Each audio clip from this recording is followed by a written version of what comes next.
Still, we are in the series of God's Mandate for 2015, the year of complete obedience to God.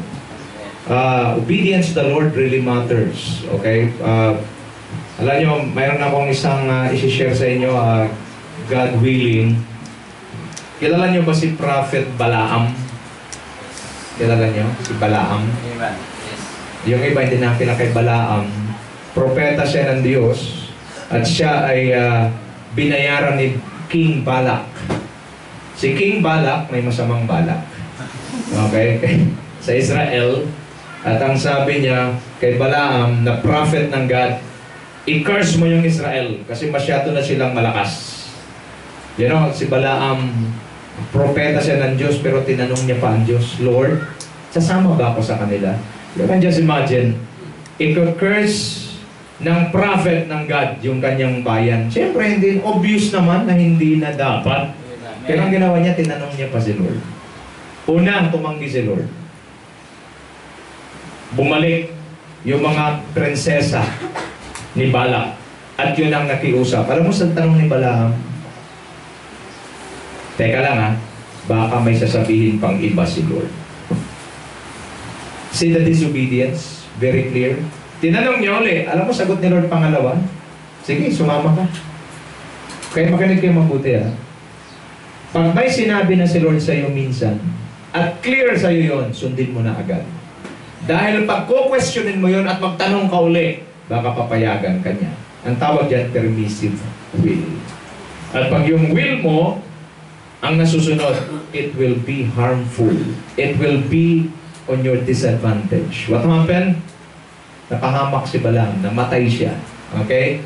Na malayo sa Panginoon. Okay? So, very important pang obedience. Amen. All fruits are parallel. If our children are obedient to us as parents, ano nangyayari? It's so easy for us. Magaan mag-reward. Tama? Amen. Pagka masunurin, magaan mag-reward. Pero subukan mo yung, nakasampung utos ka na. Tapos ang sinasabi sa iyo, wait. Dati kasi, sandali lang. Ngayon, iba na eh. Wait lang. Yung bang hugasan mo na yung plato, wait lang. Hanggang sa puno na ng ipis yung plato, wait lang. Puro wait. Ang hirap tapos, kung sino pa itong mga tamad, ito pa yung mga magaling manghingi. Diba? Bigyan mo naman ng sapat. Bigyan mo ako ng sapatos, sapatosin kita eh. Diba? Kasi, ang hirap mag-release ng blessing sa disobedient. Pero yung obedient, pansinin mo, di naman nanghingi. Re-releasean mo. Bakit? Magtaka pa yung obedient. Bakit? Anong ba meron? Di, natuwa lang ako sa iyo. Same thing with God. Alam mo, pag obedient ka sa Panginoon, sundin mo lang si Lord. Something will happen. Blessings will overflow. Minsan maraming unexpected blessings dumarating. Why? It's the fruit of your obedience. Pakisabi sa katabi mo, obey God no matter what. Just obey. Just obey. Okay, now, let's talk about obedience. Okay? In spite of overwhelming situations. Alam niyo, madaling sumunod pag maganda pangyayari. Agree? Yung bang panayang pasok ng blessing, ang ganda ng health mo, wala kang naramdaman, walang problema sa pamilya, madaling sumunod. Pero ito, ibang klase ito. Obedience in spite of overwhelming situation. Pag sinabing overwhelming, beyond your control, beyond your capacity, kaya mo pa rin bang sumunod? Yan ang pag-uusapan natin ngayong umaga. Okay? So, ang background po natin, hindi na natin basahin kasi masyadong mahaba. 2 Chronicles 20, verses 1 to 30. Ito yung the story about King Jehoshaphat who defeated the multitudes of enemies. Okay? Simulan natin bro. Para guided tayo, meron tayong flow of discussions. Number 1, the reality of life. Let's talk about the reality of life. Kasi many people today, hindi pa rin naintindihan yung reality ng buhay. Most of the people today, they want to live in fantasy. Ano ba yung say ng fantasy? Sino rito nanonood ng mga Avengers? Avengers? The Avengers fans? Okay? Ang akala natin, meron talagang Iron Man. Okay? Iron lang meron, pero walang man. Merong Superman. Yung iba naman nagpapaniwalang may Batman. All of those are fantasies. It's not reality. Now let's talk about the reality. Number 2, the preparations that we need to do. After knowing the reality of life, anong gagawin natin? Pangatlo, okay?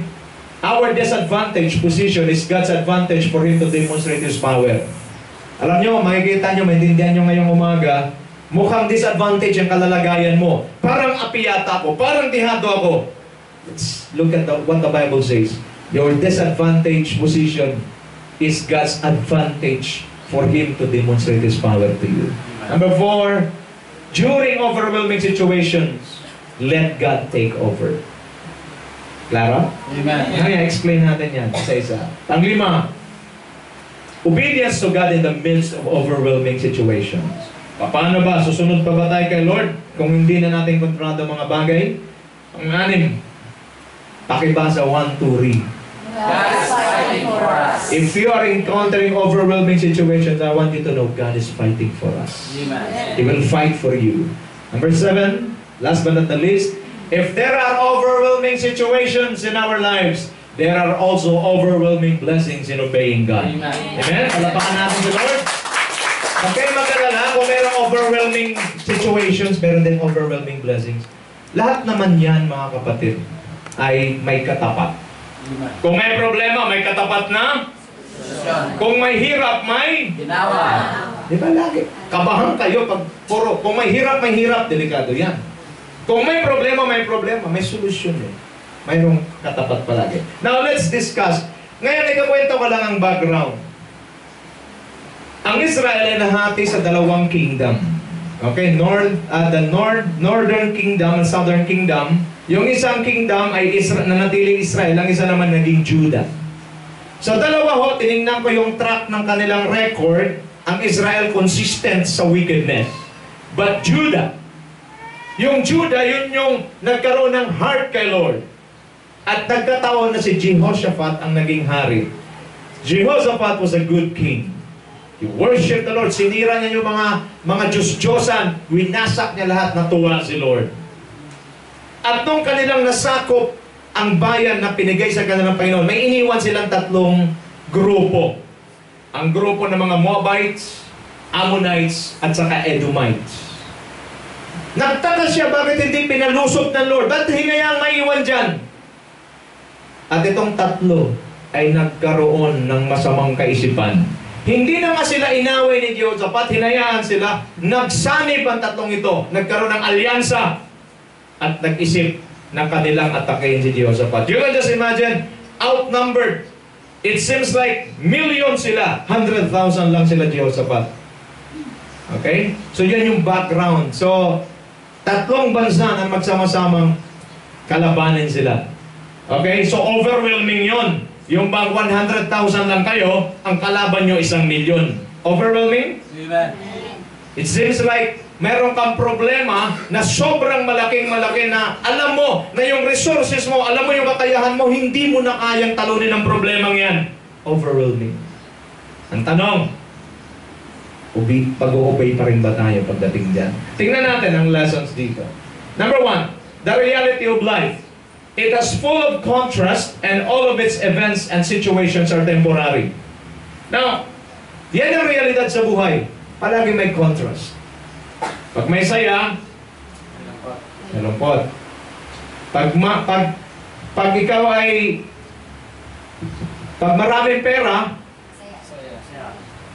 pag kulang pera, ganyan kayo. Ganyan tayo, di ba? Normal yan.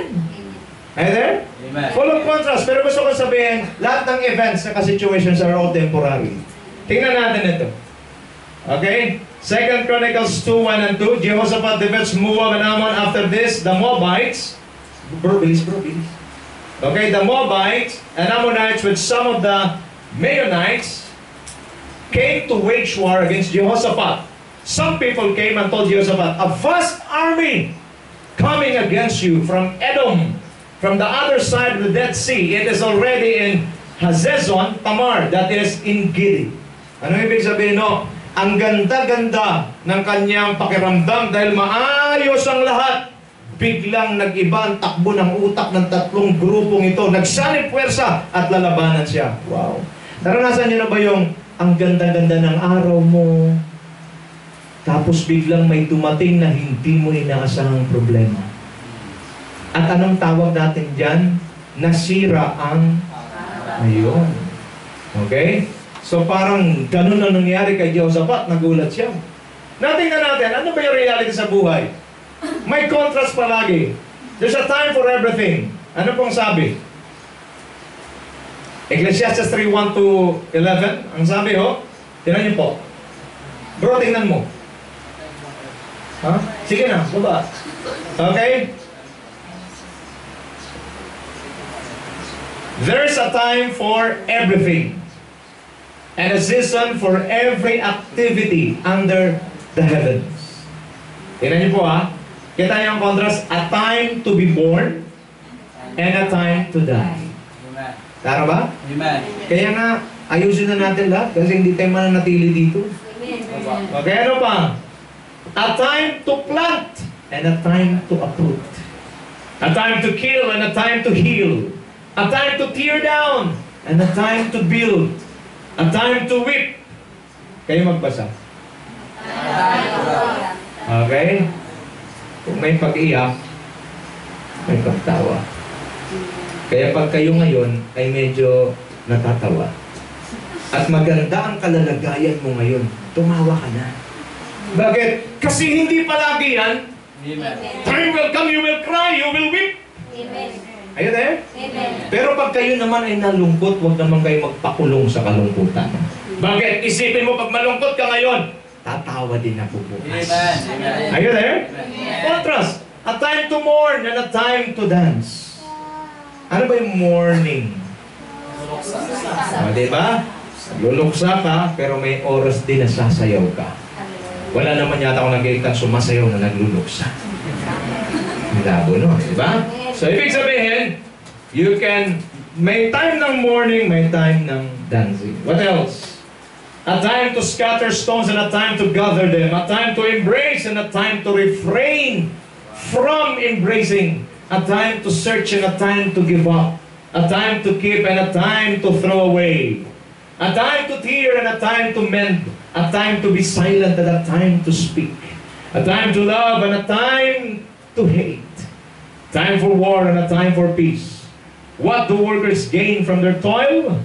I have seen the burden God has laid on the human race. He has made everything beautiful in its time. He has also set eternity in the human heart. Yet no one can fathom what God has done from beginning to end. What does it mean?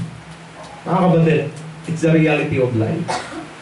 Hindi sa lahat ng panahon magtagumpay ka.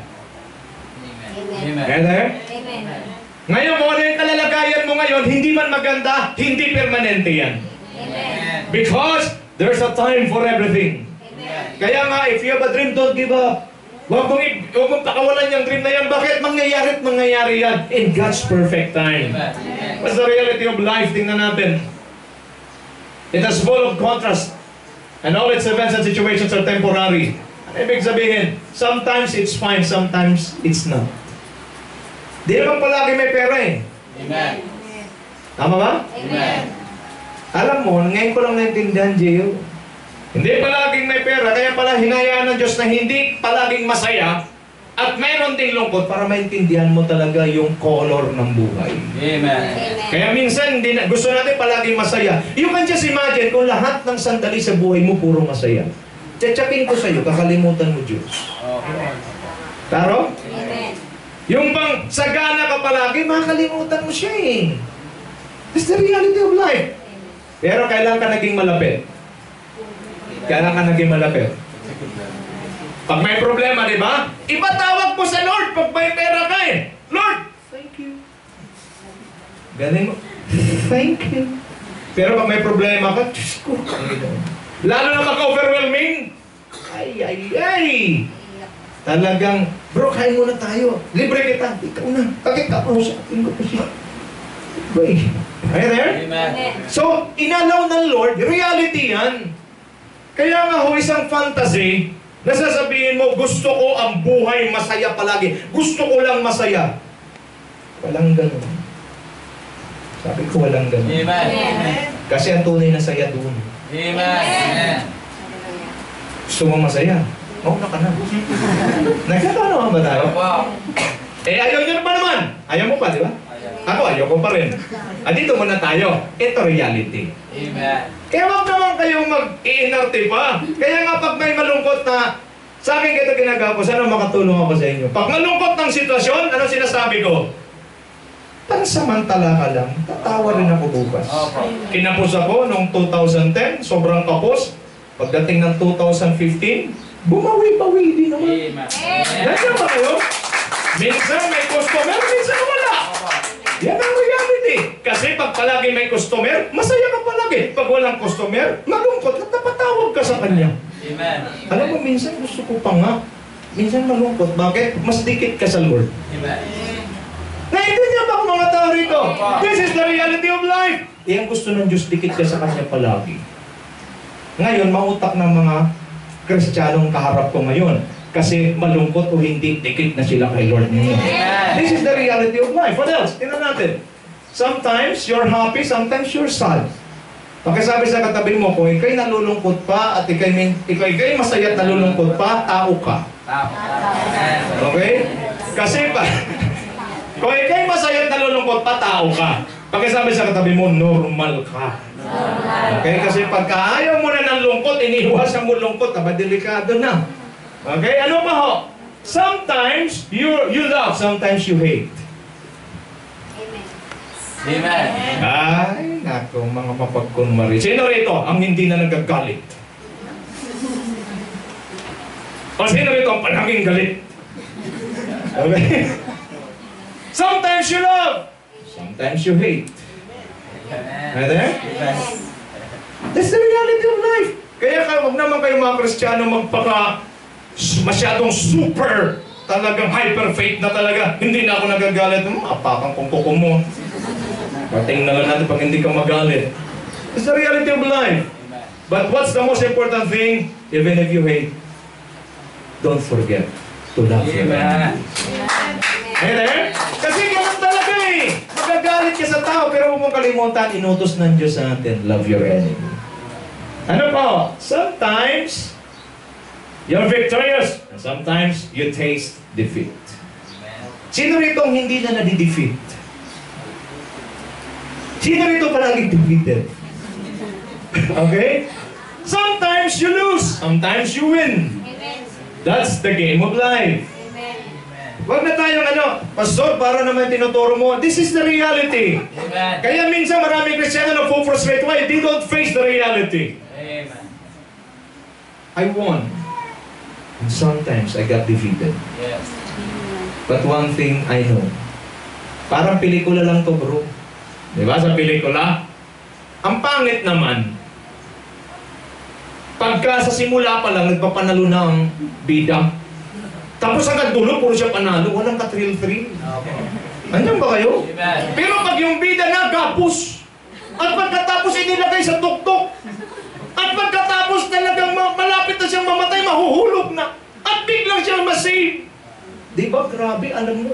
Yan ang mga inaabangan ng mga manonood na nauuto. Kasi akala nila talagang totoong nangyari yun. Scripted yun. Pero ang point dito, let's learn sa ating pagiging uto-uto minsan. Na ibig sabihin, there are times, bida ka. Opo. Pag ikaw ang bida, lagi mong tandaan, minsan matatalo ka. Sa pagkatalo mo, doon mo lalong naintindihan ang buhay na kailangan mong bumangon. Sa mga natalo ho, kailangan mong bumangon para manalo. Bakit? You are born victorious and you are born for Christ. Kailangan victorious ka. At ang victorious, hindi na natin sa pagkatalo. Amen. Do you understand the reality of life? Amen. Kaya kung ano mang kalalagayan mo, realidad lang yan. Okay? Ano po? There are times you enjoy good health and sometimes get sick. Amen. Hindi sa lahat ng panahon, malakas ka. Hindi sa lahat ng panahon, healthy ka. Lalo na yung mga aging na. Amen. Yung mga youth, talaga yung mga youth. Talagang Ibang klase. Pero pagka dumating ka nga, life begins at 40, that's true. Amen. Pagdating mo ng 40, lalabas na rayuma mo. Amen. Arthritis. Tataas ang cholesterol mo. That's life. Amen. Kaya mga youth, lahat ng youth, magsabi ng amen. Amen. Ay, kasama rin ito. Lahat ng youth. Mas bawasan nyo ng cholesterol nyo. Para pagdating ng 40, walang masyadong lalabas. Amen. Pagka, youth, alam mo naman ang youth, pag lumafang, ibang klase. Talagang walang binabantayan yan. Pero ang problema, Brother August, pagdating ng 40, doon na ngayon maniningil yan. Opo. Amen. Pag nagkakasakit pa ho tayo, normal lang kasi nasa mundo tayo. Opo. Amen. Yung surroundings pa lang natin, napaka ano na. Do you understand this? Amen. Kaya ho, bakit ito sinasabi ng Lord sa atin? Reality ito. Why? Para huwag na tayo mag-inarte. Opo. Huwag na tayo magsisisi pa sa Diyos. Bakit ako pa? Di na lang siya. Nagturo ka pa. Para sa iyo yan. That's the reality. Do you understand this? Amen. Jehoshaphat, akala niya, peaceful lahat. Yung just imagine, kasama mo Diyos, binigyan ka ng victory, that's good for you. But, nakita na ng Diyos Diyo eh. Pag tayo palaging nasa victorious mode, iba ang tawag natin sa Diyos. Malagnaw. Heather? Pero pag mabigat ang problema, ibang klase. Talagang doon tayo, tama ba ako? Doon tayo naging totoo sa Diyos kung kailan hirap na hirap tayo, wala tayong magagawa. Amen. Amen? Amen. That's the reality of life. Natingnan natin to. In spite of the uncertainties of life, one truth is for sure. God is in control and He will make all things beautiful in His time. Palapakan naman natin si Lord. Sa time ni God. So anong kailangan mong gawin, Ben? Kung hindi pa time ni Lord na gumalaw, pakisabi sa katabi mo, tiis. Yes. Okay? Kasi nung ikaw ay binless, palagi kong sinasabi, ulitin ko ulit, hindi ka nagtatanong kay Lord kung binibless ka. Nandiyan ka? Amen. Sa likod? Nandiyan kayo? Di ba pag binibless ka, hindi mo naman siya tinanong, Lord, ba't mo kung binless ka, dapat ba ako? Hindi. Kailan ka magaling magtanong? Pag nahihirapan ka. Lord, bakit ako? Sa dami-dami, bakit ako ba? Kabahan ka pag sumagot siya. Gusto ko eh. Amen. He will make all things beautiful in His time. I learned to endure. Isa kasi dapat importante kasi meron kang clear understanding eh. Kasi nung binless ka, wala ka namang problema, wala ka ring tanong. Ngayon, nagkakaproblema ka, may pinagdadaanan ka, okay lang yan. Bakit? God, I know, God will make all things beautiful in His time. Amen. Naintindihan po natin ito? Amen. Si Lord ang gagawa sa kanyang kapanahunan. Huwag mo lang apurahin.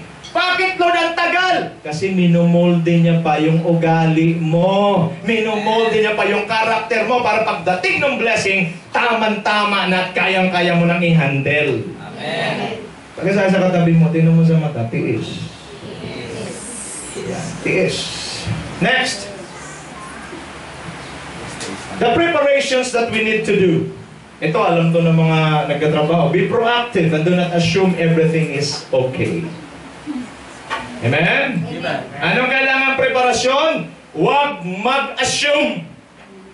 Proactive. Ano ibig sabihin ng proactive? Hindi pa nangyayari, inuunahan mo na. Amen. Are you there? Alam mo na magbabayad ka ng miracle sa katapusan. Amen. Amen. Tapos yung iba nagtataka ko, nagugulat pa. Ha? Miracle na? Diyos ko, my God, kapatid. Palagi kang gumagamit ng kuryente. Gusto mo sabihin ko sa iyo, tuwing kailan dumarating yung bill? Tuwing agis ng buwan. Saan ang kailangan mong gawin? Ngayon pa lang. Nagsisave ka na. Yung pang soft drinks mo, nilagay mo na, sinave mo na. Para pagdating ng bill na Meralco, magkano? Di ba? 2,000? Titingnan mo yung naipon mo, 1,500. Hindi ka na nagulat. Proactive! Yung mga hindi proactive, pag may pera yan, biglaan, na mga nagkatrabaho, saan tayo bro? Saan tayo? Starbucks tayo. Pero nung wala namang pera, 3-in-1 lang. Pero dahil may pera na Starbucks tayo, pare. Pag nasa Starbucks na, kape rin yan. Heather? Kaya sa sobrang yabang mo, wala na sa Starbucks, dala-dala mo pa rin yung ng Starbucks. Eh. Para sabihin lang, galing ka sa Starbucks. Foolishness talaga. Be proactive. Kung pwede naman ng 3-in-1, 3-in-1 na lang muna. Look at the difference, 190 versus 6 pesos. You save 184. Are you there? Kaya kita mo, alam mo yung mga may angas talaga eh. Bakit? Wala na sa Starbucks talaga. Nandoon na siya yung trend dyan sa Bigutan? Nasa PNR na, naka-Starbucks pa. Hindi mo bagay. Andiyan ka? Napaghahalata. Andiyan kayo, napaghahalata. Tapos nagkaipit-ipit ka na, yung Starbucks mo talagang pinapantayan mo. Nagpaghahalata. Are you there? Be proactive. And do not assume everything is okay. Look at me. Problems may arise anytime. Amen. Be proactive. Just like, di natin alam kung kailan tayo magkakasakit. Amen. Dapat may fund tayo para sa sickness natin. Amen. Dapat nagtatabi tayo. Bakit? Pag sinipon, may pambiling newspaper. Nandiyan ba kayo? Amen. Eh wala eh. Kaya kita mo, dahil hindi proactive, ano nangyayari? Reactive ang ating pamamaraan. Lumabas na ang sakit. Paghawak, uy, lalim mo. Ano mangyayari ngayon? Ano kasunod? Dahil wala. Jayo, meron ka bang ano dyan? Kaya natatakot-takot yung mga ano eh. Ingat kayo sa mga vampira, di ba? Jayo, meron ka bang pira? Maraming vampira. Iwas. Julius, meron ka bang pira? Ayan. So, nagiging vampira pagka hindi handa eh. Nandiyan ka? Be proactive. Tingnan natin. 2 Chronicles 10-12, but now here are men from Ammon, Moab, and Mount Seir, whose territory you would not allow Israel to invade when they came from Egypt. Yan ang sinasabi ko eh. Hindi na, alam mo, ang Diyos marunong eh. Hindi niya pina-invade itong tatlong ito. So they turned away from them and did not destroy them. See how they are repaying us by coming to drive us out of the possession you give us an inheritance. Oh, our God, will you not judge them? For we have no power to face this vast army that is attacking us. Pakibasa ko, ang ganda niyan eh. Want to read? We do not know what to do, but our eyes are on you.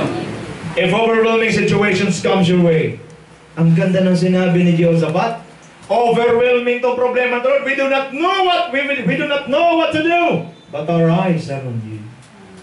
Amen. Amen. Kapatid, anong kailangan natin gawin? Siguro kailangan matuto tayo. Minsan, yung mga tinitiris natin na langgam, mas matalino pa sa atin. Tingnan natin ang langgam. Tingnan ka ha. Ngayong umaga, tingnan natin kasi sino magaling. Tayo o yung langgam. Tingnan natin. Okay? Life is full of unexpected events. If this is the reality, we must be proactive to prevent, to counter, and overcome it. The very good example of being proactive are the ants. During adversities, ants are comfortable enjoying fruit of their labor. Totoo ba ito? Amen. Alam niyo, yung pag umuulan, ngayon tag-ulan na, di ba? Mga mid-June.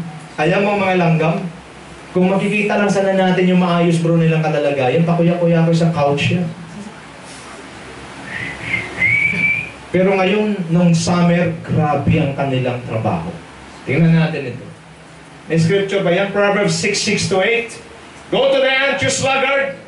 Pumunta ka sa mga langgam, ikaw na tamad. Consider its ways and be wise. It has no commander, no overseer, or ruler, yet it stores its provision in summer and gathers its food at harvest. Amen. Kita mo yung mga langgam? Wala silang commander, wala silang overseer, wala silang ruler, pero mamtes, nag-iipon sila. Pakisabi sa katabi mo, nag-iipon. Pakitanong, ikaw may ipon? Anong sabi? Sino ngayon ang mas matalino? Nakakahiya naman. Okay? Are you there? Amen. Kaya nga, ang proactive ka nito. Alam nung langgam na may tag-ulan. At pag may tag-ulan, hindi na sila makalabas. Kaya ang ginawa nila, during summer, nag-ipon na sila na nag-ipon. Imbak ng imbak. Kaya kita mo yung langgam, wala ka hong nakitang langgam na nanatili at nakaganon. Lahat ng langgam naglalakad. At ito pa maganda, mayroon silang coordination. Pansinin mo kahit napaka-busy nila, para silang mga hapon. Kada may masalubong, nandiyan kayo? Kaya pagdating ng tag-ulan, ano nangyayari? Relax na relax ang mga langgam. Amen. Amen. Ba't ko nasabi, nakita mo sila, pastor, pansinin mo, pag summer, lumalabas ulit sila. Pwede sabihin, nakapag-relax sila. Tayo. Walang relax. Stress. Why? Because di tayo proactive. Are you there? Oo, mga nagtatrabaho, magsabi ng amen. Amen. Alam mo naman traffic. Alis ka ng 7. Tapos sasabihin mo, sasamahan ako ni Lord. Wow! Gagamitin mo pa si Lord, ha? Wala. Proactive ka. Alam mo, traffic, alis ka ng 5. Amen. Amen! Amen.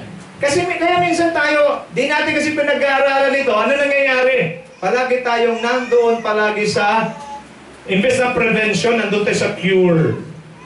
What else? Tingnan natin. Meron pa sinasabi sa Bible. Kita mo, ha? 4 things on earth are small, yet they are extremely wise. Balik. Extremely wise. Sino-sino tong 4 na to na talagang sobrang talino? Di ko na sinama yung 4, isa tong butik eh. Pero ito lang muna. Ants are creatures of little strength, yet they store up their food in the summer. Sino ang tinatawag na matalino? Malanggam. Kaya ngayong umaga, sana mag-utak langgam din tayo. Are you there? Amen. It's not for me, it's for you. Amen. Are you there? Habang malakas, mga kabataan, save at the peak of your earnings. Kasi pag matanda ka na, wala nang kukuha sa'yo ng trabaho maganda. Anong trabaho madalas pagka matanda ka na? Nagsimula sa letter K.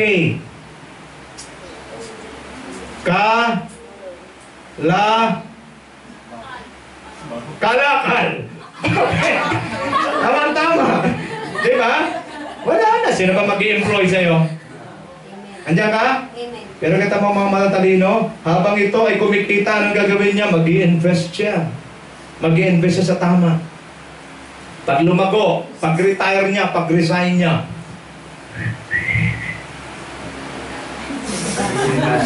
Amen. Pero puro naman simento yung sarap, di ba? Nag-practice lang.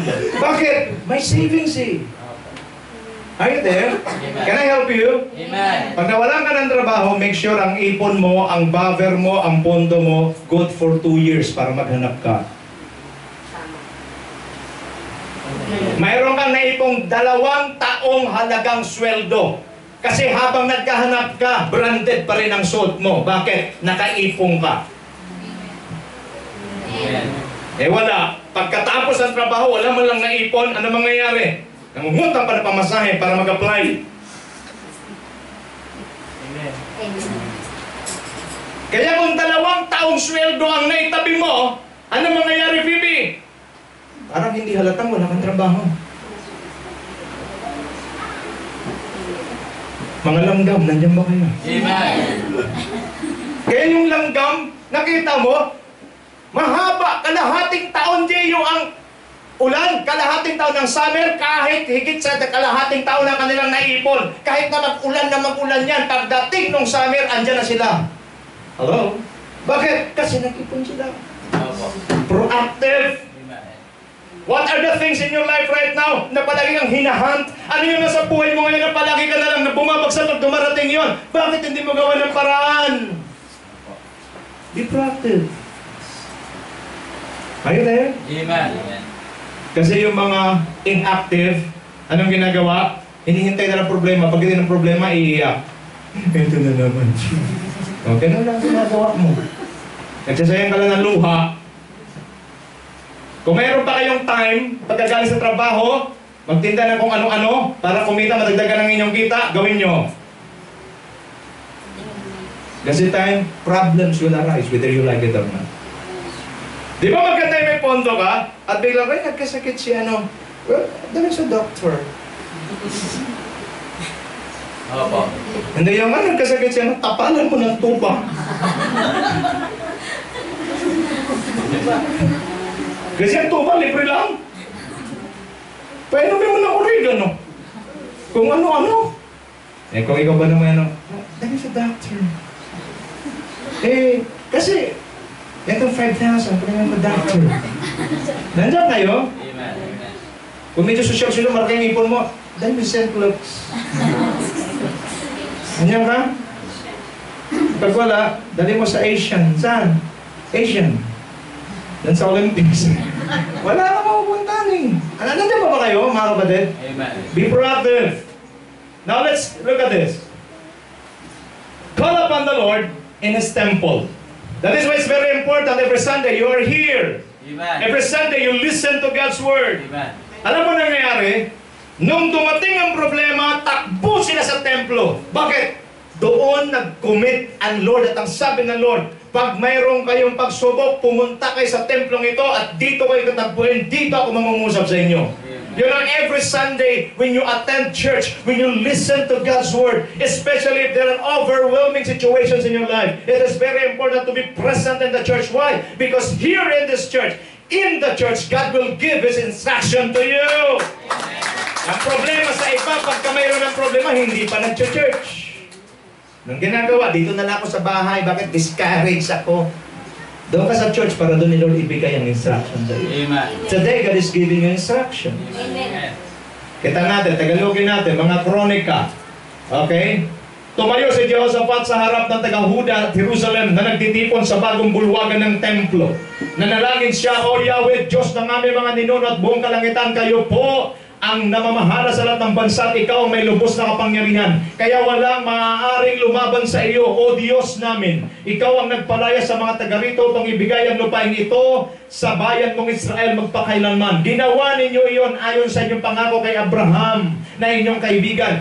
Dito nga sila tumira at itinayo nilang templong ito upang dito kayo sambahin. Sabi nila, kung may masamang mangyari sa amin tulad ng digmaan, baha, salot o tagutom, haharap kami sa templong ito upang humingi ng tulong sa inyo sapagkat dito kayo sinasamba. Tatawag kami sa inyo, pakikinggan ninyo kami at ililigtas sa panahon ng aming kagipitan. Amen. It's very important. You attend church. Kaya nga sinasabi ko, minsan i-preach ko sa inyo yung disadvantage pag hindi ka nag-attend ng church.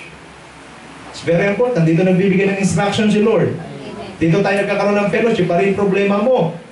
Problema ni Brother Ross, pag nagumpayan niya na, pag nagtanungan kayo, magkakaroon ka ng idea.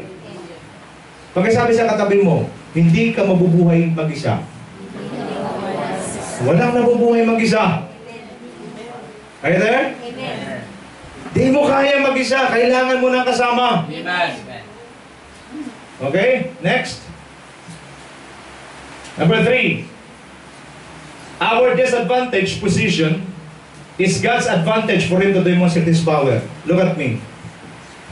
Sometimes, pag tayo po ay nakaranas ng disadvantaged position, just like Jehoshaphat, Kahit naman siguro kung ako si Jehoshaphat, ang aming bilang Oliver 100,000, ang kalaban 1 million. Para bang ganito? Ang pera mo 1,000, ang babayaran mong bill 10,000. Paano mo? Yung 1,000 mo, binabaliktad mo na, tinupi-tupi mo na. Baka sa pag-aakala na baka pwede maging 10,000, nilapag mo 1,000 mo, nilay hands mo in the name of Jesus. I pray na dumami ka.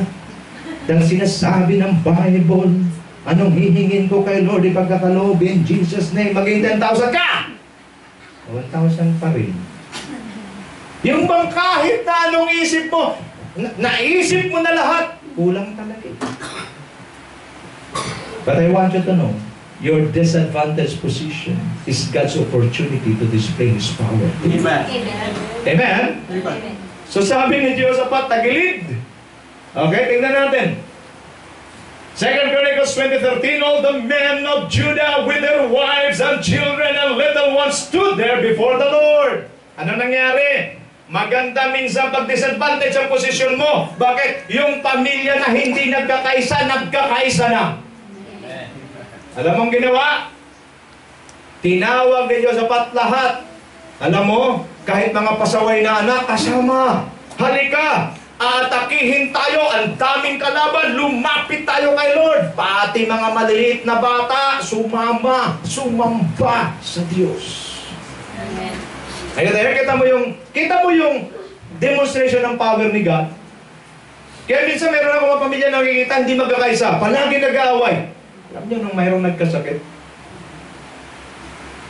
nagpatawaran, nagbigayan, yung mga makukunat, nagiging galante. Amen. Amen. Ang mga pasaway, umayos. Kasi nga ito ang paraan ng Diyos. Ang akala natin, disadvantage natin. Pero advantage ito sa Panginoon. Opportunity ng Diyos para i-explain, para i-demonstrate ang kanyang power sa buhay mo. Amen. Are you in a disadvantaged position today? Amen. Maybe you are in a disadvantaged position. Pero I want you to know, alam ng Diyos ang pinagdadaanan mo. Amen. And He is ready, excited to demonstrate His power. Why? Kasi kailangan hinihintay niya, wala ka na muna magawa. Kasi pag may magawa ka, ma-epal ka eh. Are you there? Amen. Pagkasabi sa katabi mo, di ba? Tama yun. Kasi hanggat kaya mo, gagawa ka ng paraan. At hinihintay na Lord, maubos ang paraan mo. Dahil pag ubos ng paraan mo, anong sinasabi mo, Lord? Hindi ko na kaya. Ayan, hintay mo pang tumulo ang luha mo. Ako, simple, alam ko na. Alam ko na eh. Pag tingin ko pala, di ko kaya. Lord, I do not know what to do, but my eyes are on you. Amen. Are you there? Amen. So, ano kailangan gawin? Alam niyo po ano nangyayari? Tingnan natin. Ano revelation dyan? Our overwhelming situations oftentimes lead us to be united as a family, to depend on God and trust on Him together that He will make a way for us.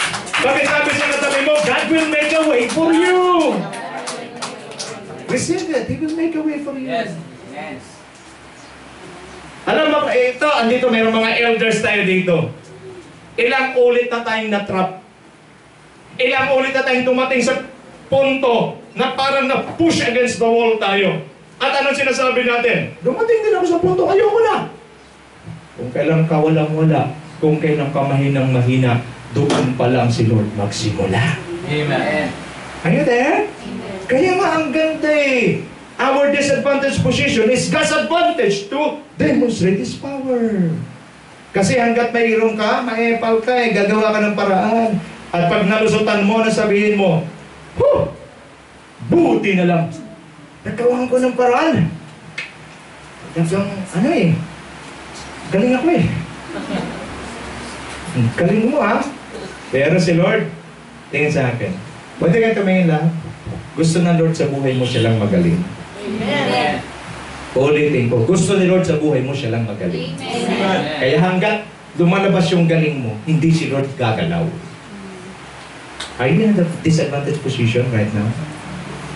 Congratulations. Because God will going to demonstrate His power to you. Amen? So tingnan natin. Ano pang sabi? What is disadvantage to us? God can turn it into our advantage and become an opportunity for God to prove His power, love, and faithfulness to us. He is always there, ready to help us. Amen. Are you in a disadvantaged position? God is always ready to help you. What the Bible says? Tingnan natin. Psalms 46 verse 1. Verse 1 yan.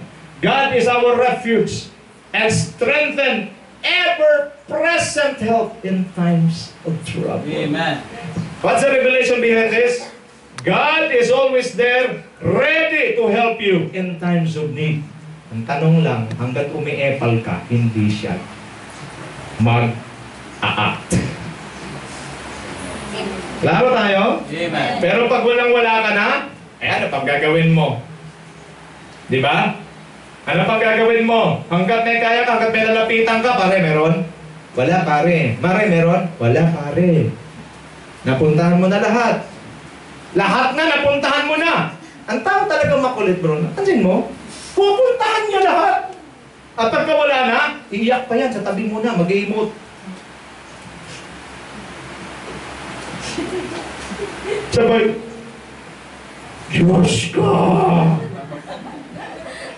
Ito mo makulitan mo. Ikaw nang una pang dumating. Diyos ko. O di wala ka na, di ka na masaktan. Amen. Nakatulong ba ito? Amen. Mag-aaral kasi tayo mabuti, di tayo nag-aaral eh. Kung nag-aaral ka mabuti, ako simple na ngayon. Pag may problema,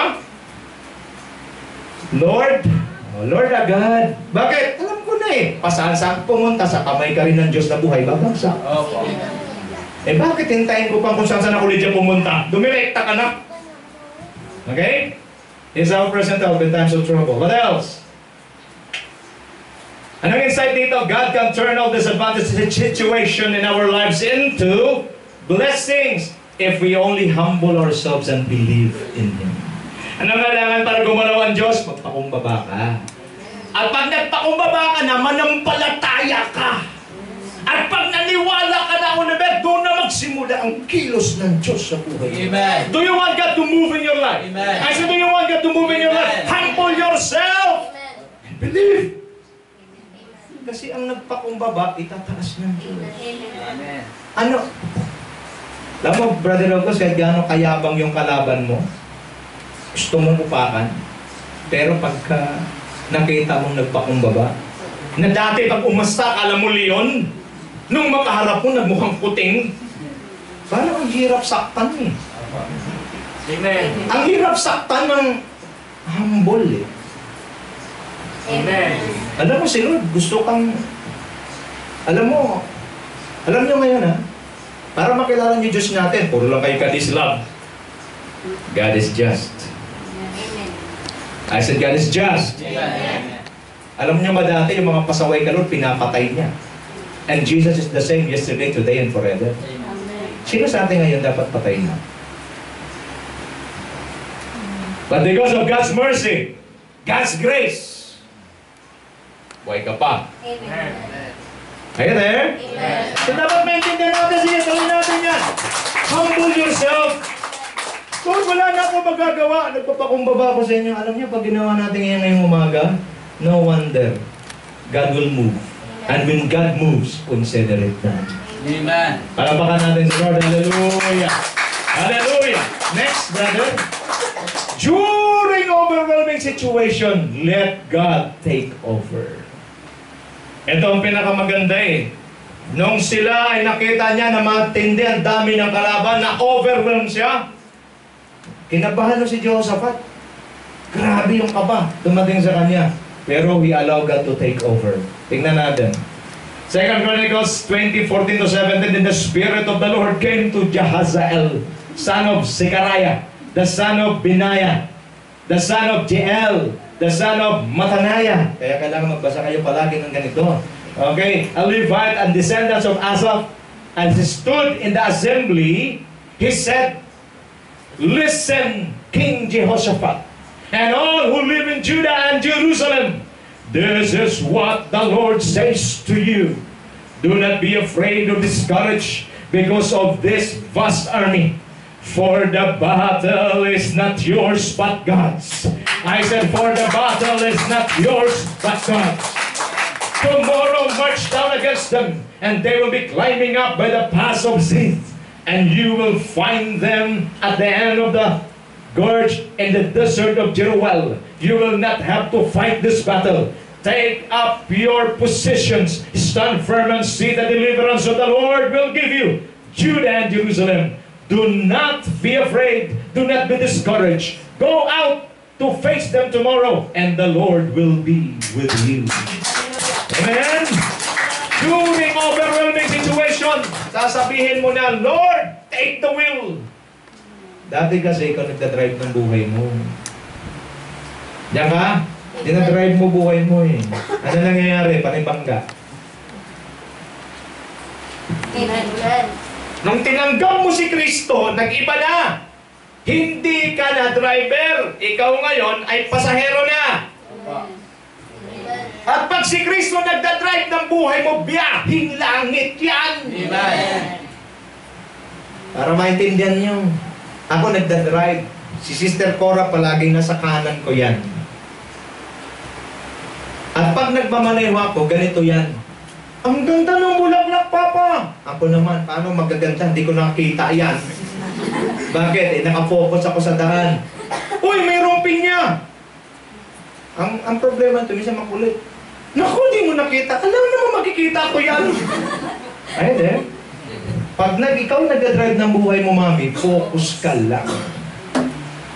Di mo nakikita yung beauty ng creation ng God. But the moment you let Jesus drive your life, you will begin to see that life is beautiful. Amen! Life is beautiful! Nakikita ni Cora yung mga langka, nakikita niyo yung mga bulaklak, kulay blue daw, kulay pula. Ako wala ko nakikita, kundi daan na may guhit sa gitna. At mga pasaway na kasalubong na matataas ang ilaw. Do you want to drive your life? Or do you want to be a passenger and let Jesus drive your life? Lord, I want to be a passenger today.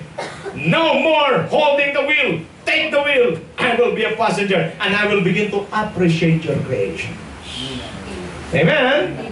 Ano sabi ni Lord? When overwhelming situations comes to you, Lord, take over. Kaya nga sabi ni Lord, the battle is not yours. It's God's. Look at me, walang bibigit. Ano mang pinagdadaanan mo, ang laban mo hindi sa'yo. Para kay Lord. Amen. Ngayon, kung si Lord ang nagkikipaglaban para sa'yo, my God naman, sinong pwedeng tumalo sa Kanya? Tama ang Romans 8:31. If God is for us, who can be against us? Kahit gaano mabigat na pagsubok problema yan, kaya nating pagtagumpayan. Why? Because God is with us. Ano po sabi, kapatid? What to do for God to fully take over? Anong kailangan para mag-take over si Lord? Number one, seek Him. Acknowledge your nothingness in order for you to receive His fullness. Are you there? Sige, problema sa atin. Pagka tayo mayroong mabigat na problema, ang ginagawa natin, di natin sino hinahanap. Iba hinahanap natin, sino makakatulong sa akin? Sino? Sino yung contact doon sa ano? Sino ba yung contact natin doon sa ano? May contact ba tayo doon? Puro ka contact. Lahat ng contact mo, wala. Ayun tayo? Pero pagka mayroon ka mabigat na problema, lalo pag overwhelming, anong gagawin mo? Seek God. Lord, Panginoon, gusto kitang makita. Lord! Di ba? Ano mangyayari? As you seek God, you acknowledge your nothingness in order for you to receive His fullness. Bro, the moment that the Lord will cover you, the Lord's presence will overshadow you, what will happen? Di mo na makikita yung matitinding problema. Pag nakita mo ang resources ng Diyos, pag tingin mo sa problema mong dating higanting, tungaw na lang siya ngayon. Amen. Amen. Alala niyo ang aking demonstration ng piso? Ito lang ang piso, ganyan ang kaliit. May isang may piso dyan. Okay. Kahit 5, kahit June, kahit 5 pesos. Okay, masyadong malat na. Piso lang nila. Yan, no? Eto, ha? Tingnan nyo. Ito, 5 piso. Maliit pa rin. Tama? Maliit lang? Malaki? Maliit! Tingnan nyo. Pag tutingin ako rito, pag tinignan ko yung electric fan, at pag tinignan ko to, sino mas malaki? Electric fan. Pero ang ginagawa kasi natin, ganito. Ito problema mo, Maricar. Wala ka nang ginagawa, man yung problema ko. Hindi yung problema ko. Ang bigat talagang problema ko. Matindi yung problema ko. Pag tabon yan sa mata mo, dahil yan na lang palagi mong tinitingnan, pagbukas na mata mo, problema mo lang nakikita mo. Nagkakanoan tayo? Kasi ito lang tayo tinitingnan, pero pag yung problema mo, hayaan mo lang siya dyan. May problema ko. Oh, napakalaki ng aking Diyos. Amen. Napakalaki na magagawa ng aking Diyos. Kaya tinitingnan ko problema ko, maliit lang siya. Pag tinitingnan ko kaya na Diyos, ang laki-laki! Amen. Ayun eh? Amen. Ang problema, sino minamagnify mo? If you keep on looking at your problems, it will be magnified. Once once na na-magnify siya, it will overwhelm you. Okay? So makita natin mga kapatid, acknowledge Him, seek Him. Number 2, depend on Him. I do not know what to do, but my eyes are on you. Fully dependent on Him. Huwag ka nang umepal, huwag ka nang gumawa ng iyong diskarte. Ikay mo na sa Lord lahat. Amen? Ano pa ho, para gumalaw si Lord? 2 Chronicles 20:12, our God will not judge them, for we have no power to face them. That this vast army that is attacking us, we do not know what to do, but our eyes are on you. What else? Number 3, listen to Him and trust Him and His servant. Amen. Alam niyo po ang sabi sa Bible? Ito ang sabi, honor God and His messenger. Amen. Sabi ko sa Bible, early in the morning, they left for the desert of Tekoa. As they set out, Jehoshaphat stood and said, listen to me, Judah, people of Jerusalem. Have faith in the Lord your God and you will be upheld. Have faith in His prophets and you will be successful. Amen. Amen? Amen. Intindihin niyo po ito. Kasi merong iba, kay Lord lang ako makikinig. Okay rin. Eh kung hindi kayo pumunta ngayong umaga, wala magkasalita sa inyo, di malalaman nyo ba ito? Amen. Trust in God, trust also His servant. Amen. Kita nyo? Trust the Lord your God, and you will be upheld. Have faith in His prophets, and you will be successful. Amen. As you listen to what I say today, apply it in your life. What will happen? You will be successful. Amen. Are you there? Amen. Okay, next. Obedience to God in the midst of overwhelming situations. Ito na tayo. So, natapos na. Lord, take over. Sabi ni Lord, sige, ako na mag-take over. Ibig sabihin, Mami Tess, hindi ka na didiskarte Jehoshaphat ng sarili mo. Kasi ako na nag-take over eh. Amen. Okay sa'yo. Sabi ni Jehoshaphat, yes Lord, okay. Eto na. Tingin ha, pag si Lord gumawa, palaging kontra sa inaasahan mo. Amen. Amen. Pag si Lord gumawa, kontra sa inaasahan mo. Ang gusto mong mangyari, kung itong gera, ibang mangyayari. Ang nasa utak ni Jehoshaphat malamang, magpapadala si Lord ng maraming sundalo. Mas marami kaysa kanila. Ito ang alam niya. Bigyan kayo sample ha. Nung makipaglaban si Gideon, kung hindi ako nagkakamali, 42,000 sila. Alam mo, sabi ng Lord, ang kalaban nila, hundreds thousands. Ano ha? Ano sabi ng Lord? 42,000 lang sila. Gideon, ang dami nyo.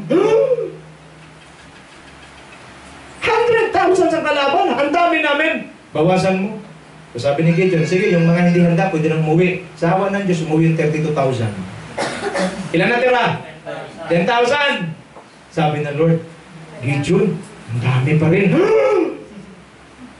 Kita mo si Lord, pag gumalaw, sige, kung sinong pwede nang sumibat. May umuwi uli. Marami pa rin. Painumin mo doon sa sapa. Yung uminom na parang aso, yun ang pawin. Sa awa ng Diyos, naiwan, 300.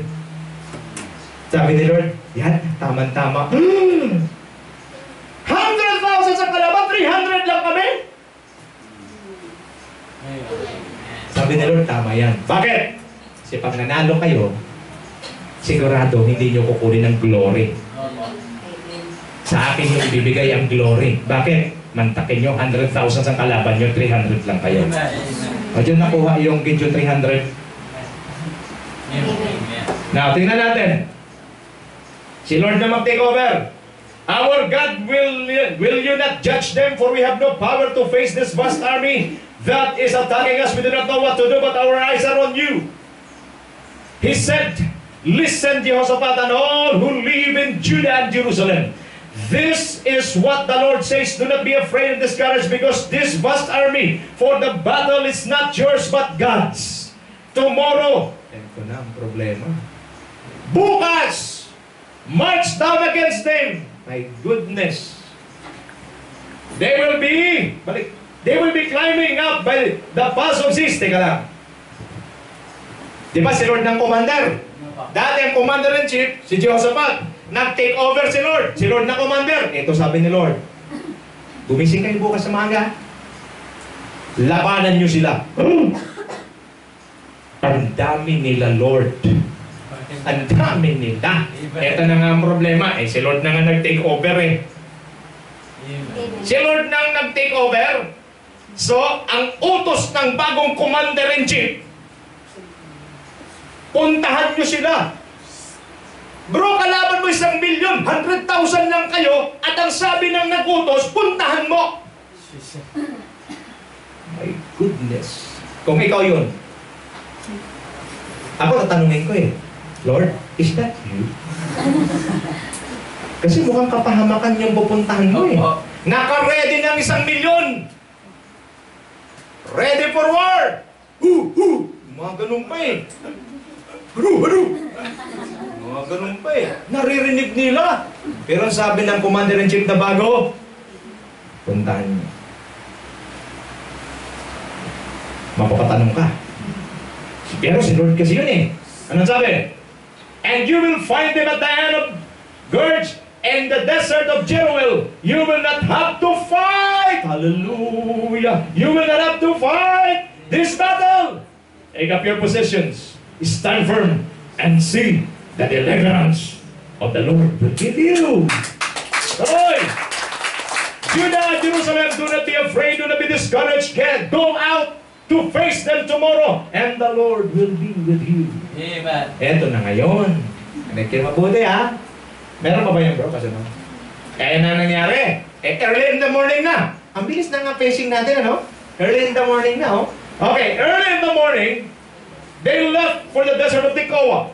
As they set out, Jehoshaphat stood and said, listen to me, Judah and people of Jerusalem. Have faith in the Lord your God, and you will be upheld. Have faith in His prophets, and you will be successful. Tuloy.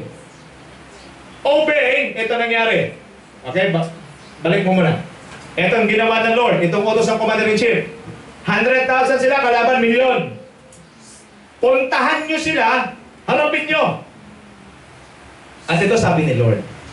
Kita mo si Lord, ilagay mo ang mga praise and worship team sa unahan. Bro, battle ang pupuntahan, magkakantahan sila. Tatanungin ko ulit, Lord, is that really you? Wala bago na ang commander-in-chief Anong sabi ni Jehoshaphat? Worship team, di sa unahan. Kung ako yung worship team, mag-i-shake din ako. Baka pag pumana sila, ako unang tatamaan. Resign! Resign ako, pastor, hindi ako pwede. Okay, may lakad ako. Naka, di ba? Yung worship team, naniwala rin utos ng commander-in-chief nilagay sa unahan. Na-imagine nyo? Nakakatawa, di ba? Parang gera yung pupuntahan, kumakanta. God is good and His love. Give thanks unto the Lord for He is good. His love endures forever. Give thanks unto the Lord for He is good. His love endures forever. Hindi ko lang anong tono nun. Kapatid, tingin sa akin. Will you obey God in the midst of overwhelming situations? Aminin ko na sa inyo, magpakatotoo na ako, hindi ako susunod. Nakakatakot yun. Milyon ang kalaban mo, 100,000, pakantahin ka pa. Amen. Amen. Kung ikaw yun, makakanta ka pa kaya? Eh, bakit kasama mo, paihi ka pa mo kumakanta? Kasi parang ano ang labas mo parang alay. Opo. Inaalay ka Paano ka kakanta? Alam mo, mamamatay ka lang. Amen. But you know what? Obedience played a major role. Obey what He says, even if it is illogical and not comforting to you. Sa Lord kasi, just obey and you will see. Amen. Sa atin, to believe, to cease to believe. Sa Lord, iba. Obey muna, then you will see. Amen. To make the long story short, tuloy natin. Ready na yung mga trompa. Ready na yung mga trumpet. Pagtinginan siguro mo na yung worship team. See you in heaven. Tira. Masisipintinado pa yata Lakad! Give thanks unto the Lord, for His love endures forever. Give thanks unto the Lord, for He is good. His love endures forever. Ready na, nandun na sa lambak yung mga 1 milyon, galit na galit Nung marinig nila yung kantahan, nagulo yung utak nila. 3 grupo sila, hindi naman sila magkakasama, pero nagkaisa sila sa masamang layunin. Tinignan ng Edomites, ang Ammonites, at sabi ng Ammonites, at ang sabi naman ng Edomites, alam mo, nagkaroon ng ibang pananaw sila Malamang nagpatayan sila. So tingin ng Edomites, katabi niya, Israelites. Amen. At ang tingin naman ng Edomites sa Ammonites, Israelites. Bakit nasa tabi na pala yung kalaban? Habang naririnig nila yung kanta, nagugulo sila. At nagsaksakan silang lahat. Yes. Kaya pala sabi ng Lord, take your position. Anong posisyon nila? Ayun o, parang patayo. Puguto. Ang nangyayari, yung overwhelming situation, nagiging kalabas. If you obey God, alam mo kung nag-inarte si Diyos sapat kay Lord, Lord naman, malabo yan, Lord. Kaso sumunod siya Pag sumunod ka, kahit mabigat problema mo, pag sumunod ka, kahit matindi pagsubok mo, doon mo makikita kung paano nagalaw ang kamay ng Diyos na buhay. Kulang yan, panapak na yan. Doon mo makikita pag susunod ka. Ang problema, di ka sunod-sunod bakit illogical? Di ka susunod, bakit imposible yan Di mo ba alam? Ang imposible sa'yo, posible sa Kanya. Amen. Nagsaksakan ho lahat. Anong posisyon nila, bro? Ayun o! Boom! Patay! Boom! Ayun o! Kung may isa na lang natira. Pinara! Boom! Patay din o. Ang galing ni Lord, no? Amen. Grabe. Imagine mo, 3 bansa ito. Amen. Totoo ba si Lord? Amen. The battle is not yours. It's God's. Brother August, hindi ko naman nakita si Lord bumaba. Saan si Lord gumamit ng instrumento? Sa kanta. Oh, kayo. Okay pa kayo? Pag nagkakantahan tayo dito, kumakanta ba talaga kayo? Amen. There is power in praising God. I said there is power in praising God. Yung iba sa inyo, nanonood lang Manda ka. Kung nanonood ka lang, baka Edomites ka.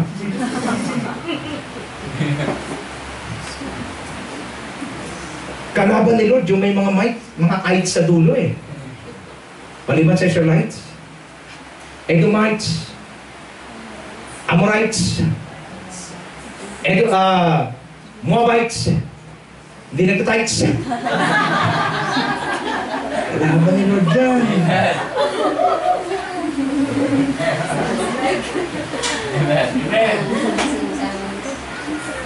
Ba't ba nasama siya?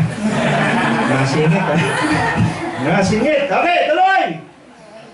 In the midst of overwhelming adversities in life, obedience to God is the key that will give you victory. Amen. Lord, hindi ko na maintindihan. Lord, ubus na ako, kapos na ako. Lord, wala na akong magawa. Pero Lord, para sa iyo, hahakbang pa rin ako, susunod ako. Hindi na to logical. Lord, it's beyond my understanding. Alam mo, kailan si Lord napiplease? Pag yung susunod ka, na higit na, lagpas na sa pag-unawa mo. Itong batang ito, nung siya nagkasakit, wala lang talaga akong pera noon eh. Kaya minsan maganda rin walang pera eh. Kasi kung may pera ako, pina-opera ko na to. Nung magkasakit siya, kailangan niyang operasyon. Ang problema, wala akong pambayad. Maganda, di ba? Pag wala kang pambayad, nagsisettle ka saan? Sa prayer. Prayer tsaka hilot. Habang nagpipray ako, hinihilot ko yan. 7 months. Every day. Tandang-tanda ko. Umiiyak ako araw-araw. 7 months, tuloy-tuloy. Day and night.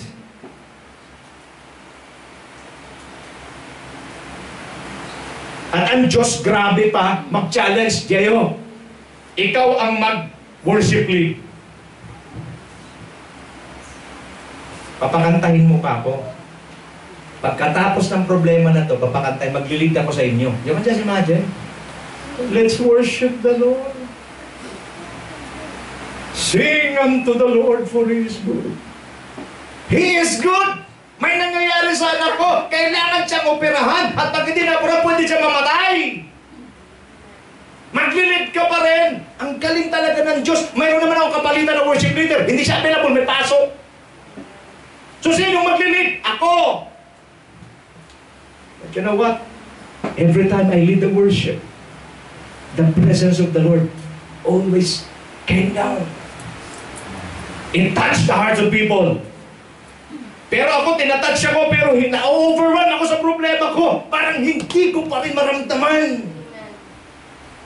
Sabi ko, bigyan mo ako pera. Papaoperahan ko siya. Walang perang dumating. Ang hirap noon, araw-araw kang sumusunod, naglilingkod ka, yung intensity ng paglilingkod mo hindi nagbabago. Tinitingnan ng Diyos lahat yan. Amen. Nakikita ng Diyos kung gaano ka kaseryoso. Hindi pa siya sumasagot, hindi ko rin alam kung kailan. Basta ipakita mo lang seryoso ka. Sunod, 6 months, araw-araw umiiyak. Di ko alam kung may luha pa akong iluluha. Antindi. Tingnan ko asawa ko, hindi na lang kami nag-uusap. Bakit? Wala rin naman siya magagawa. Wala rin ako magagawa. Tuloy. Never, tingin kayo sa akin, never kaming lumiban ng pagsamba sa Diyos kahit gano'n ang pinagdadaanan namin. God surprised me one day. Kung kailan pala, kung hindi ka naaasa, doon ka niya susurpresahin. Kasi tuwing bukas ko, andun yung sakit. Di na ako umasa. Ginawa ko na lang yung routine. Pagbukas ko, hihilutin ko na naman. Nagulat ako nung isang umaga, pagbukas ko, pumantay.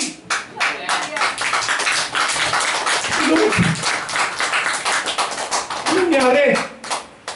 Kita mo, kung kailan hindi ka na umasa, doon siya magpapamalas ng kapangyarihan. Amen. After 7 months, I brought him to the doctor. Sabi ko, Dok, pakicheck. Sabi ko, Doktor, anong ginawa mo? Sabi ko, pinag-pray ko. Anong sabi ng doktor? Tawag dyan, himala. Hindi na ako na-operahan. And I praise God. During overwhelming situations, it's the best time to obey the Lord. Amen.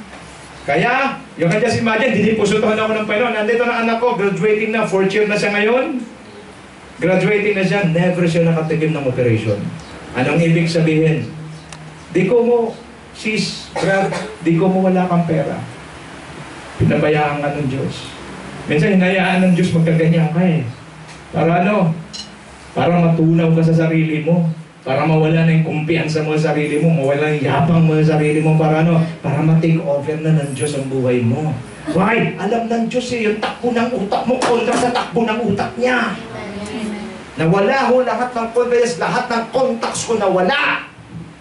Hanggang si Lord na lang palagi mong kinokontak. Mabuti na lang pag si Lord palagi mong kinokontak, hindi busy. Amen. Yung uutangan ko, busy. Pansinin niyo, yung uutangan mo, pag palagi ka ng number mo na tumatawag, the number you dial cannot be reached. Kasi alam na niya eh. Naku, si Augusto naman. Di sasagutin. Sunod na tawag mo, cannot be reached na. Enough eh. Salamat. Dahil pag si Lord tinatawagan, 24/7. His line is never been busy for me. Amen? God took over. It's very important. Will you obey God today? Amen. In spite of overwhelming situations? Kasi din naman ang kailangan ni Lord eh. Prove yourself! Prove yourself! Illogical. Ang taki mo, pakakantahin ka. Parang ang inaalay. Pero nagulat sila. Bro, tingin ka sa akin. Baring tingin mo ngayon, itong pinapagawa ni Lord sa'yo, mukhang illogical. Pero gusto ko sabihin, baka pagdating doon, siyempre di naman siya nagbabago, siya noon, ngayon at magpakailanman. Kung kailan ka sumunod, habang sumusunod ka doon, siya magpapakita ng napakagandang palabas, pabor sa'yo. Amen. Obedience to God is the key that will give you victory. What else? God is fighting for us. Let us declare His wonderful works and power today. What will happen? He said, listen, King Jehoshaphat who live in Judah and Jerusalem, this is what the Lord says to you. Do not be afraid or discouraged because of this vast army. For the battle is not yours but God's. Yan po revelation. Nag-commit na si Lord sa kanyang mga salita. The battle belongs to the Lord, not to us.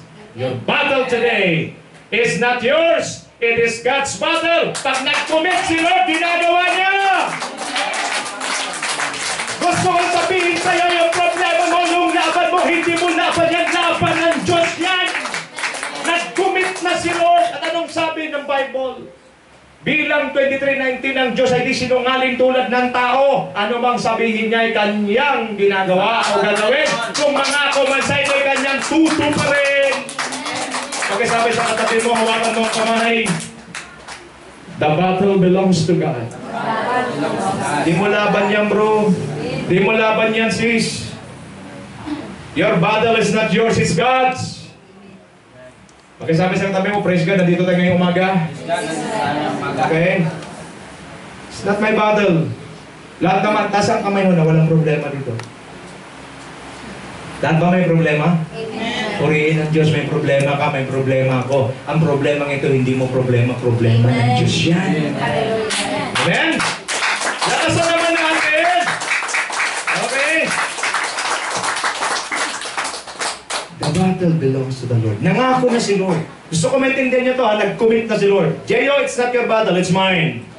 Sana na kailangan mong gawin? Tama nga, manood ka. Sige nga Lord, anong gagawin niyo? Importante sumusunod ka. And there? God will fight for us. He's fighting for us. Lalo pag alam mo tumangkay itong pangako, ang Diyos pa lang nagpaglaban para sa'yo, tapos na ang laban mo. Next. Ipagmalaki natin si Lord during our overwhelming situations. Our God is fighting for us. He will push and overcome our enemies, such as sickness, problems, etc. Name it. I said name it. I challenge you, name it. Whatever problems you have, God will overcome all kinds of problems. He will push our enemies. Ito happen, ano nangyari po sa kanila? Ito ang nangyari. He will confuse our enemies and cause them to fight among themselves. Di ba napakasarap? Tingin sa akin, itong ginagawa natin ngayong umaga, hindi ito physical lang, hindi ito emotional, spiritual to. Amen. Are you there? Amen. Spiritual to. Kaya minsan meron ako mga sinasabi, hindi nyo maintindihan. Spiritual kasi ito, huwag nyo intindihin lamang sa inyong isip. Kaya nga sinasabi ko sa inyo, anong sinasabi ko sa inyo? Ang battle natin, sige natin, God will open our spiritual mind, our spiritual heart. Why? Because these are all spiritual. Di ba ang ganda? Bigyan natin senaryo para maintindihan nyo. Bigyan natin senaryo. Habang nagpipreach ako, yung ibang utak ninyo lumilipad. Pakisabi sa katabi mo, sana hindi ikaw yun. Okay, lumilipad. Now, habang lumilipad yung utak mo, mayroong demonyo na nanggugulo dyan. Diba? Di ba napakaganda, habang nagpupuri ka, habang nakikinig ka, habang ninanamnam mo ang salita ng Diyos, yung mga demonyo manggugulo sa'yo, focus sila sa'yo. Spiritual pinag-uusapan ha. Dahil nagpupuri ka, nagkagulo-gulo, nagsusuntukan sila. Di ba kadating ng demonyo nagsusuntukan dalawa? Amen. Nagsambunutan kay mga bating yan, nagsambunutan sila. Di ba? Nandiyan ba kayo? Amen. Di ba ganda tingnan? Na sa halip na ikaw uupakan, nila nag-uupakan sila sarili. At paglabas mo dito, nakita mo puro black kayo na nilang dalawa. Di ba? Okay ba yan? Amen. Yung problema, pinahayaan natin silang ginugulo tayo. Okay pa tayo? The Lord will confuse our enemies. Even people who go against you, the Lord will take care of them. The Lord will take over. Ano lang kailangan? Bakit ganito bro? Bakit kinukuha na Lord ang battle mo? So that you can live life to the fullest. You will enjoy life every day. You wake up, oh, what a life! Life is beautiful. Hindi pagising mo sa umaga. Ito na naman tayo. Pasok na naman ako. Trabaho na naman. Nung walang trabaho, anong gusto? Lord, sana magkatrabaho. Kahit ano Lord, papasukin ko Lord. Kahit ano, magkatrabaho lang. Nung magkatrabaho, hirap mo, trabaho na naman. Good morning, may I help you? Kaya for you? Trabaho. Kapatid, God is fighting for us. Amen. He will fight for you. Kahit gaano kabigat ang pinagdadaanan mo, ang Diyos ang lalaban para sa iyo. Amen? Next.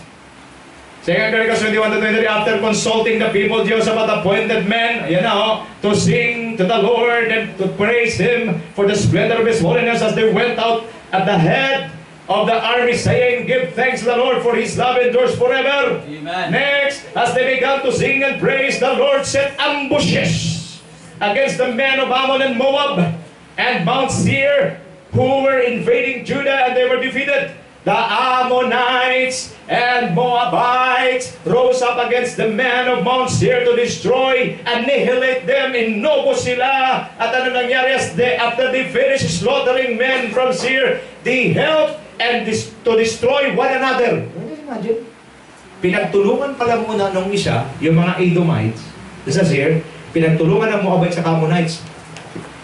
Ha, patay natin sila, no? O, tayo naman. Okay ba? Okay ba? Ganun ang Diyos gumawa. Kita mo ha, magkakampi sila, pinagtulungan nilang isa, tinudas nila lahat. Ubus sila, di ba? Ang galing natin. Sige, tapos na, tayo naman. Sila dalawa. Kaya ubus na sila lahat eh. Lumaban ba mga Israelita?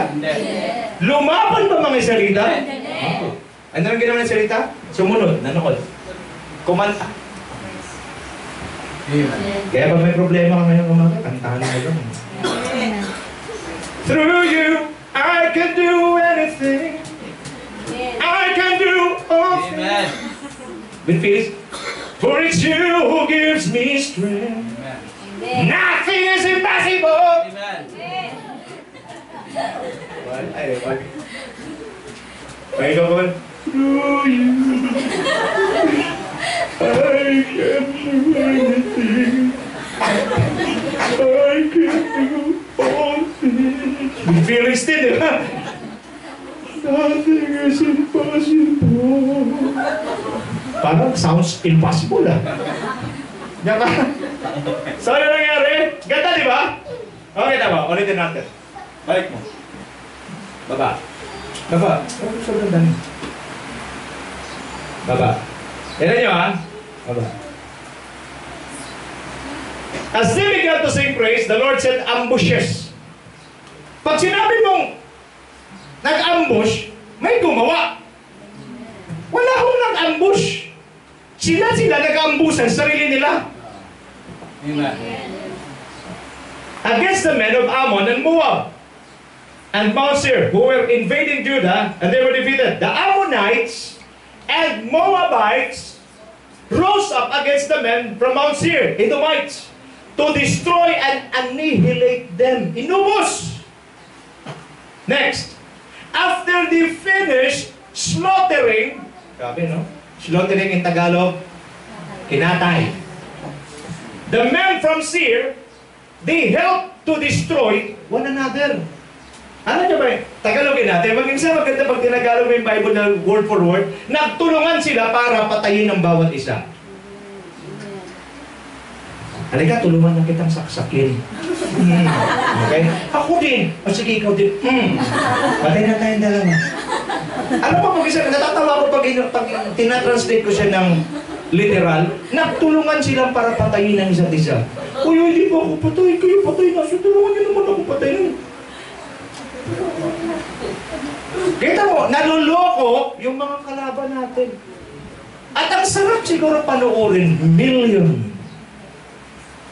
planning to go against you, killing each other, eliminating each other. Amen? Amen. Just obey God. I said just obey God. Amen.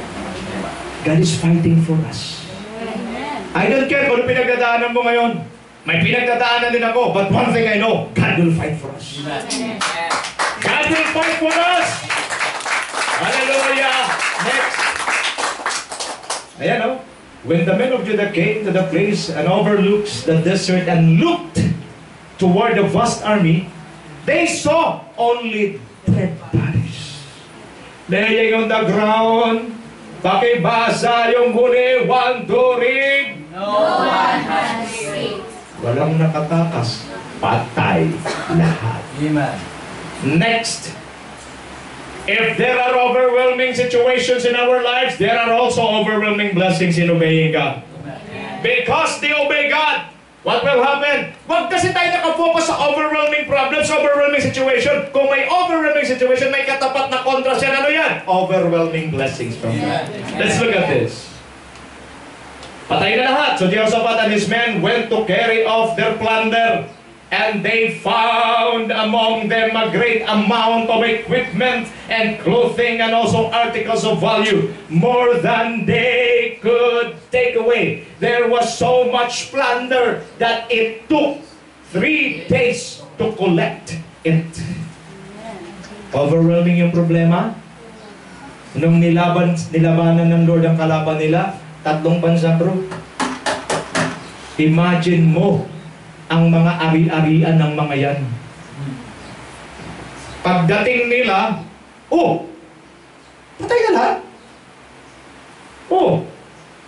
Ang daming ari-arian. Patay na mga may-ari. Atin na yan. Hinakot nila. 3 days nahakutan. Ang sabi ko, 3 days nahakutan. Overwhelming ang problem. Overwhelming ang blessing. Are you there?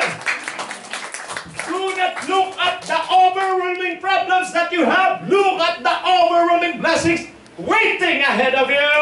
Amen. 3 araw. Grabing buhatan. Nagkakanta kuba sila. Saan? Sa kabubuhat ng pagpapala. Amen. Amen. Kaya ba? Amen. Ganito si Lord mag-operate. Importante. Saan nagsimula lahat? Obedience. Kung nag-inarte si Jehoshaphat, Lord, wag naman. Pwede ganito na lang, Lord. Pwede ako, kung ako yung Jehoshaphat, magsasuggest ako ganito na lang, Lord.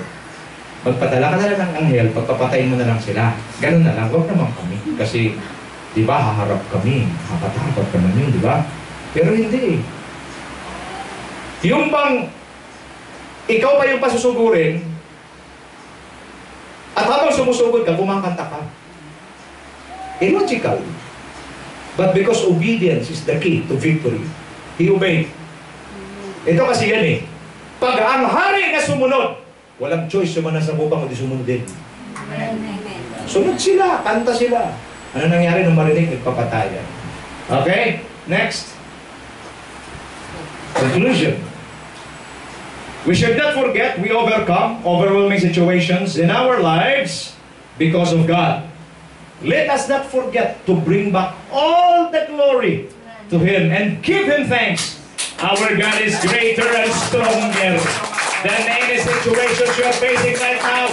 I said our God is greater and stronger than any kind of situation you are facing right now. Our God is stronger. Our God is powerful. If you believe in that, clap your hands to the Lord and give Him thanks. I said clap your hands to the Lord and give Him thanks. Oh, hallelujah. He is stronger. He is stronger. Amen. Kaya huwag na ho tayong bumigal. Mahirap po talaga mabuhay sa mundo. Wala namang madali. Pakisabi sa katabi mo, tanggapin mo na yan.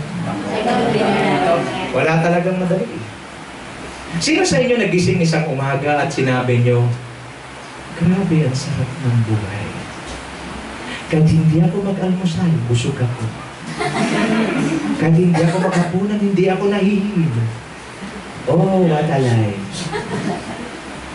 Meron ba? Di ba pagkising mo? Almusal. Wala eh. Ba't wala? Ano tanghalian? Wala rin eh. Saan binigay ko si Pep? Yan talaga buhay eh. Busog ka ng breakfast. Ay, salamat nag-breakfast ako, Maricar. Hindi na ako nagutom. Magpakailan mo. Wala eh. Amen. Kaya gaano ka kabusog sa breakfast? Pagdating talaga ng tanghali, eh, iwan ko ba to? Amen. Pakainin mo na ako. Nananawagan eh. Kakain ka ulit ng ano, tanghalian. Busog ka ulit tanghalian. Pagdating, ewan ko ba? Eksakto talaga yun. Pagdating ng alas 6 o alas 7, magugutom yan. Amen. At yun naman isang hindi ko maintindihan, hindi siya nagsasawa. Amen. Ang problema kung wala kang ipapakain sa kanya, nag-iinit ang ulo niya. Amen. Are you there? Amen. Are you there? Amen. Oh. Sino sa inyo? Okay, isa pang tanong. Sino sa inyo? Manatili pa sa mundo. Sino pa? Gusto? Sino? Okay, Englishin natin. How are you here today? What's to say in this world? Sino ang gusto makipag-meeting na kay Lord? Dalawa, so dalawa. Sino ang gusto mag-stay pa? Lahat ng gusto mag-stay. Magsabi ng amen. Di handang magutom. Handang humarap ng problema. Huwag mag-iinarte. Pag ma-traffic, grabe! Traffic! Grabe! Nasa mundo ka kaya? Hello? Amen. Grabe ang init dito! Uy, nasa Pilipinas ka. Dalawa lang ang weather dito. Andiyan ka? Amen. So what's the point? Overwhelming situations may come anytime. But if you're obedient to God, obedience is the key for our victory. Pagkasabi sa katabi mo, ipinaglalaban ka ng Diyos. Okay? Anong kailangan natin gawin? Sabi sa Bible, dito again on the fourth day na. 3 days silang naghakot, 4th day na. They assembled in the valley of Beraka, where they praised the Lord. This is why it is called the valley of Beraka to this day. Then, led by Jehoshaphat, all the men of Judah and Jerusalem returned joyfully to Jerusalem, for the Lord had given them cause to rejoice over their enemies. They entered Jerusalem and went to the temple. Ito nyo, tingin sa akin. Saan sila nagsimula? Sa temple. Saan sila nagtatapos? Okay? Went to the temple of the Lord with harps and lyres and trumpets. The fear of God came to all surrounding kingdoms. Ano? Nakita nyo?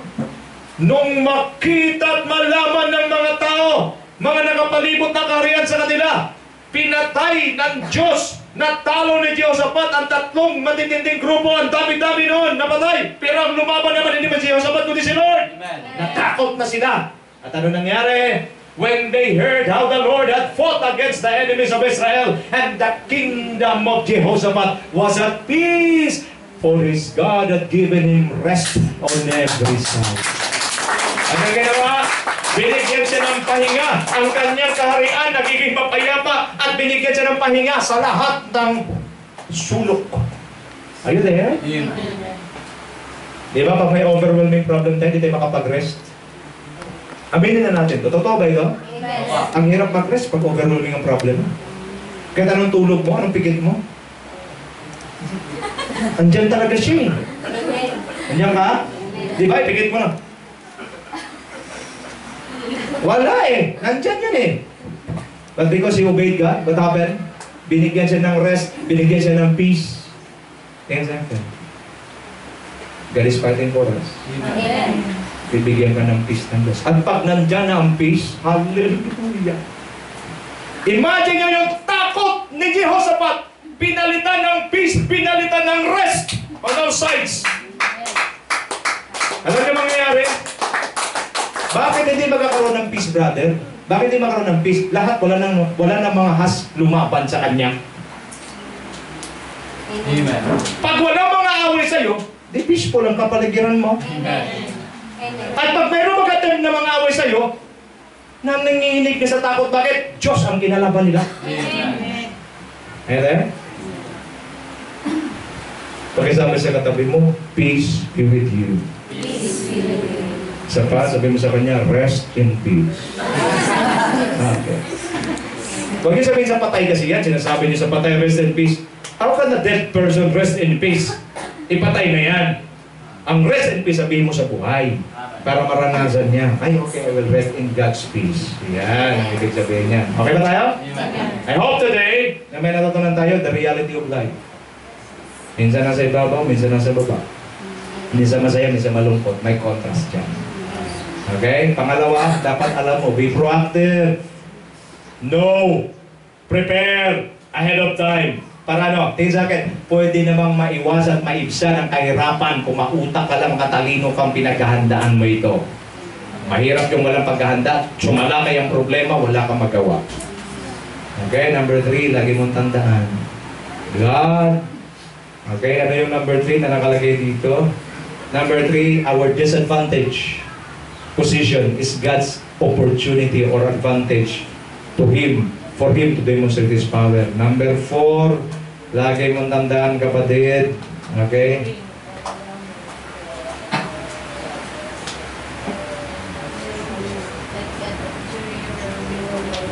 During overwhelming situation, let God take over.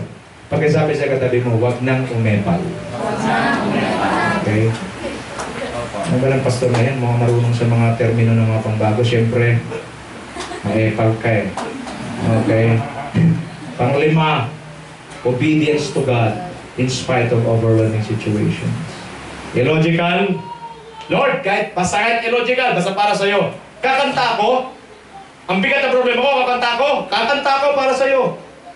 At mayroong himalang mangyayari. Number 6, lagi natin tandaan, God is fighting. Ang sarap niyan!